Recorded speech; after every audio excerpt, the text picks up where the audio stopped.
Whoa. See, I'm ready to rock.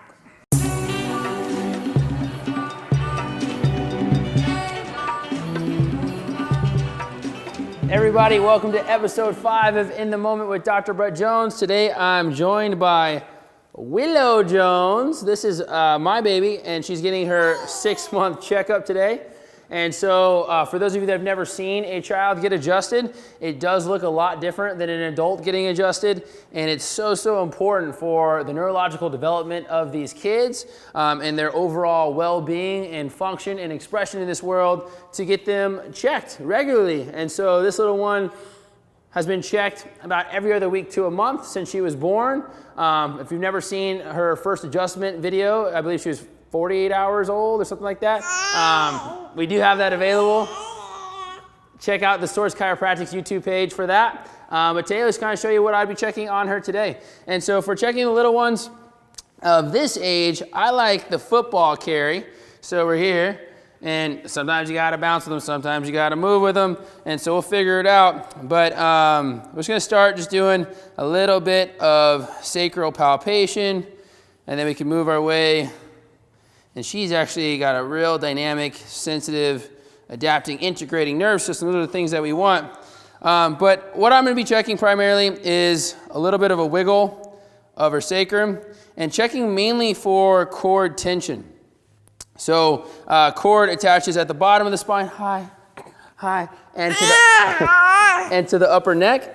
And so making sure that as they're developing, they're not getting this cord winding, which can alter the pump of cerebral spinal fluid. And then we would also check cranial. So I'm actually going to lay her on her back right now and do some other checks, because you didn't want to be in that position. And so a big thing of checking kids is moving wherever they tend to be moving. They don't always want to be in the same place, and that's okay too.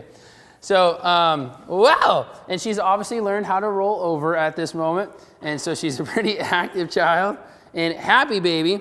And so something that I am picking up just as doing a little bit of palpation now, working more to her thoracics, is just a slight catch up at T4. And again, for the kids, it's not a big adjustment. So what I was just looking at is like the natural absorbency and fluidity that should be in a spine. And from the work that she's been doing, she's starting to pick herself up more. So she's starting to engage more of the shoulder blades. She has a slight T4 misalignment, which actually I'm going to use an activator. Kate, can you hand me an activator real quick? So an activator or a spring-loaded instrument can be used to adjust children and really actually adjust anybody.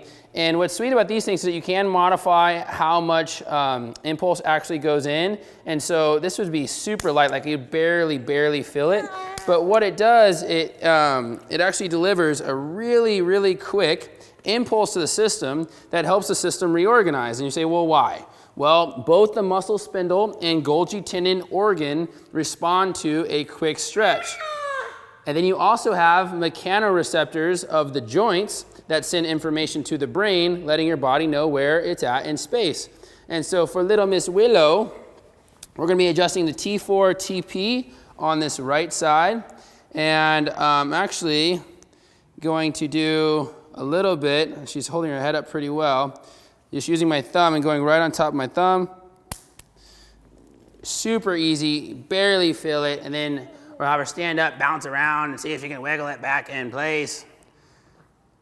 Good, and so now that tension is coming out of the upper back just with a little bit of that bounce. So basically that little instrument helped provide the stimulus to the area.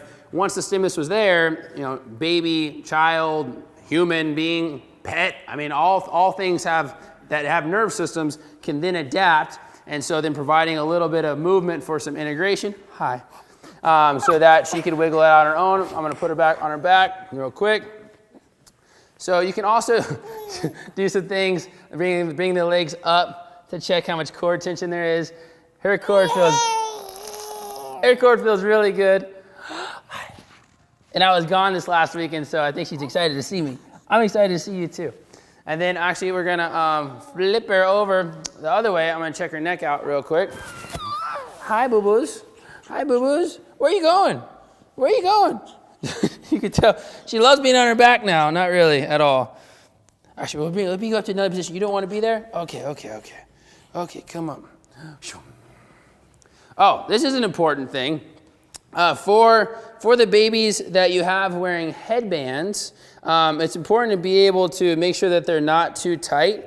So you should be able to get a finger underneath and not feel much restriction on your finger. Otherwise, you can be jamming their cranial bones. And at this age, there's still space within some of those cranial bones. And the last thing we want to do is be locking them into a certain position, because again, that can mess with the flow of cerebral spinal fluid. And that is one of a major detoxification function of our system. So we can check her neck out just right here. Hi. So just doing a little palpation. I'm just working right around the TPs. And what I'm looking for is, are there any areas of the spine that feel like they're holding more tension or more compression, or there's muscles that are not happy and they've become deranged as she's adapting and moving in this world, and everything felt pretty dang good. If you had seen her get her first adjustment, what had happened is her frontal bone had become really jammed, and actually her whole forehead was bruised when she was born. And so she had a little bit of sinus issues for the first couple, 2 to 3 months of her life. So we continue to work on that until now you're not so, you sounded like a pug for a little bit. You know that? You did sound like a pug, but not so much anymore. So the sinuses are clearing up. She's doing really well. So that's her little 6-month checkup. Everything doing really good besides this little T4. And what she's doing, let's see if she'll do it now, getting a lot of tummy time and doing a lot of this. And as you can see, as they're doing a lot of that, which she might be ready to crawl. You go, girl. The shoulder blades are starting to move in different positions. And so you can build up tension in here. You are a maniac, and I love you. So there it is, episode 5 with little Willow Moon. If you like this video, please share it, subscribe to the YouTube channel, and we will see you next week.